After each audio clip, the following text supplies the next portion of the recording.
Hello everyone. In this video we are going to go over Chapter 3 Checkpoint. It's the green exercise in the textbook. It's on page 151 to 152. And this is just a little exercise that we're going to practice doing this ourselves, picking out the topic of a paragraph. And so we've got 5 paragraphs here. What I want you to do is read through them yourself first, and you pick out what you think is the topic of each paragraph. Remember to use the 4 clues and do your best. And then come back, finish watching this video, and see how well you did. Alright, so this is going to be a practice to see how well we do this. So in paragraph number 1 here, we have a paragraph that comes from a marriage and family textbook, and it reads, "A significant amount of research indicates there is a stronger relationship between marital happiness and finances. One large study of over 50,000 couples shows that happy couples have different ways of viewing and managing money than unhappy couples. This study found that the financial management item that most distinguishes happy couples from unhappy couples is how much they agree on how to spend money. Other issues that distinguish happy from unhappy couples include concerns about saving, concerns about debt, control of finances, and the use of credit cards." Alright, so let's use our clues to determine what the topic of this paragraph is. Alright, clue number 1 is to look at our titles or headings. Do we have any for this paragraph? No. So clue 1 isn't going to help us. Clue 2, special print. There's nothing in special print, so we've got to go to clue 3 and 4. So is there anything that gets repeated over and over again that we see? Is there any words that get replaced by other words like pronoun? Okay, so we see here's happy couple. There's another, unhappy couple here, happy couple here. So we're looking at happy or unhappy couples. Okay, and then what else? Okay, so here we have finances. Okay, so here we got finances. We're talking about spending money, debt. Okay, so here what we're talking about then for our topic is marital happiness, or how happy a couple is, and finances. Okay, so I mean we can talk a lot about, there's different areas in a couple that they agree they're happy with and they might be unhappy with, but right now in this paragraph we're just talking about the financing, the money. Okay, so that is our topic for number 1. Number 2, this is a paragraph from an art history textbook, and it reads, "Following the construction of the Crystal Palace in London, another bold experiment in iron construction came a few decades later just across the English Channel in France. It involved a plan that many considered to be foolhardy if not downright insane. Gustave Eiffel, a French engineer, proposed to build in the center of Paris a skeletal iron tower. Nearly 1,000 feet tall, it was to act as a centerpiece for the Paris World's Fair of 1889. Nothing of the sort had even been suggested, much less built. In spite of loud protests, the Eiffel Tower was constructed. The cost was about $1,000,000, an unheard of sum for those times. It rises on 4 arched columns, which curve inward until they meet in a single tower, rising boldly above the cityscape of Paris." So let's take a look at our clues. So number 1, is there a title? Is there a heading? Nope. Number 2, is there any special print? No. But what word for number 3 gets repeated all the time? So we've got Eiffel Tower. We've got, let's see. We've got tower repeated here again as well. We've got Eiffel and the engineer's name who created it. So we can pretty much tell overall, I think this is an easy enough one, that we know that the topic is the Eiffel Tower that they're talking about. Number 3, this one comes from an advertising textbook, and it reads, "To help managers make marketing decisions, companies develop systematic procedures for gathering, recording, and analyzing new information. This is called marketing research. It should not be confused with market research, which is information gathered about a particular market or market segment. Marketing research does a number of things. It helps identify consumer needs and market segments. It provides the information necessary for developing new products and devising marketing strategies, and it enables managers to assess the effectiveness of marketing programs and promotional activities. Marketing research is also useful in financial planning, economic forecasting, and quality control.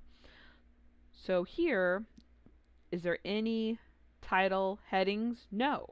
Do we have anything in special print? Yes, we do.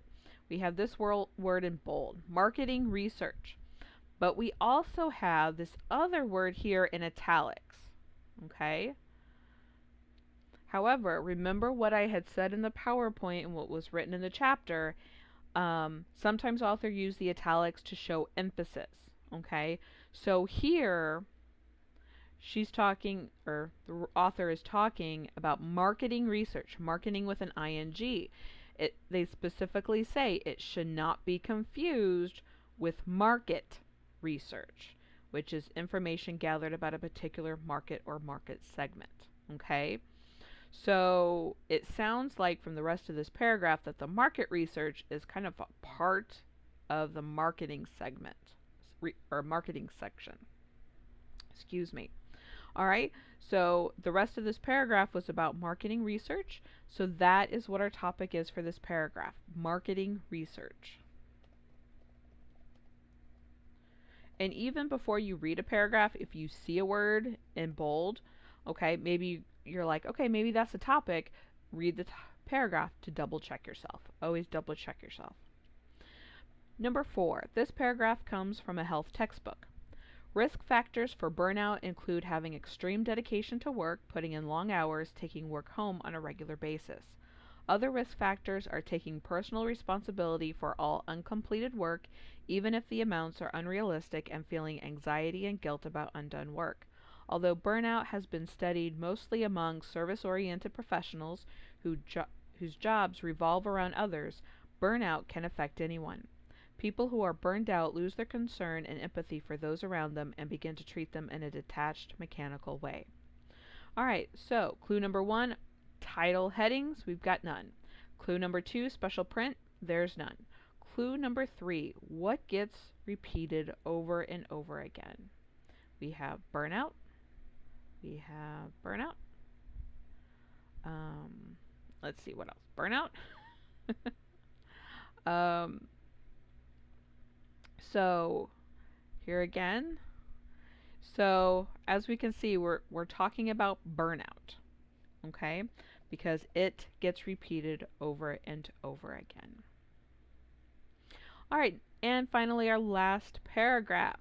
This paragraph comes from a science textbook. Here we actually have a heading, title, Meteors and Meteorites. Comets leave trails of dust and rock particles after encountering the heat of the sun. Collisions between asteroids in the past have also ejected fragments of rock particles into space. In space, the remnants of comets and asteroids are called meteoroids. When a meteoroid encounters Earth moving through space, it accelerates toward the surface. It soon begins to heat from air compression, melting into a visible trail of light and smoke. The streak of light and smoke in the sky is called a meteor. The falling star or shooting star is a meteor. Most meteors burn up or evaporate completely within seconds after reaching a certain altitude. A meteor shower occurs when Earth passes through a stream of particles left by a comet in its orbit. So here we have a heading and a subhead or title, whatever you want to call it. And then we also have some words in special print. Okay? So here we're definitely talking about meteors and meteorites. Okay? So that would be our topic for this paragraph. All right? So ask yourself, how well did you do? Did you follow each of the clues? Okay? And again, sometimes if you have an obvious paragraph that has a heading, it has words in special print, that's fine. But go and double check yourself. Always double check yourself, read the paragraph. And that way, it'll help you understand what the paragraph was talking about. All right? If you have any questions about this, please let me know. Up on Cobra, then We finished the last thing for assignment number 1. This is the last video in assignment number 1. Next, you have to go for assignment number 2. You're going to complete the chapter 3 review card pages on page 153 and 154. I've provided those pages in a Word document here. If you want to download the Word document, type in your answer, save as, and submit to the Dropbox if you have Word on your computer. And then also here you have for week 3, chapter 3 review guide. Please let me know if you guys have any questions, and make sure that all of that information, all those assignments get submitted to the Dropbox before 11:59 Sunday, October 11th. I always recommend turn it in as soon as you get it done, but all the assignments for chapter 3 are due before 11:59 in the Dropbox Sunday, October 11th. If you guys have any questions, please let me know, and I will talk to you later.